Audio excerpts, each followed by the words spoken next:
আসসালামু আলাইকুম। আমি পেশিং ইঞ্জিনিয়ারিং এ ব্যক্তিগত মোশন কাজ শেখার জন্য এসেছি। তো আমি একটা মোটর কন্ট্রোলিং করেছি। তো চলুন আমি আপনাদেরকে এখন আমার মোটর কন্ট্রোলিংটা দেখাবো। আমার মোটর কন্ট্রোলিং এর সিকোয়েন্সটা হচ্ছে push button on, 5 second late Q1 on হবে, আর তার 10 সেকেন্ড লেটে Q2 এবং Q4 অন হবে, আর 15 সেকেন্ড লেটে আমার Q3 অন হবে।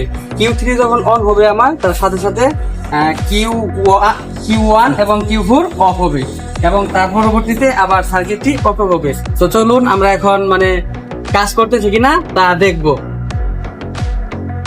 Push button on, 5 second late Q1 on হবে, Q1 on plus timer on. এখন 10 সেকেন্ড লেট Q2 এবং Q4 অন হবে, 5 second late Q3 on. Q3 on হওয়ার সাথে টাইমার অন হয়েছে। এখন দেখি আমার Q1 এবং Q3 অফ হয়েছে। এখন সার্কিটটি অটো হবে। হ্যাঁ, সার্কিটটি অটো হয়ে গেছে। তো আপনারা যদি এরকম ইলেকট্রিক্যাল অটোমেশন কাজ শিখতে চান, অবশ্যই আপনারা প্রেসিডেন্ট ইঞ্জিনিয়ারিং আসবেন। আশা করি আপনাদের আরো ভালো কিছু তারা উপহার দিবে।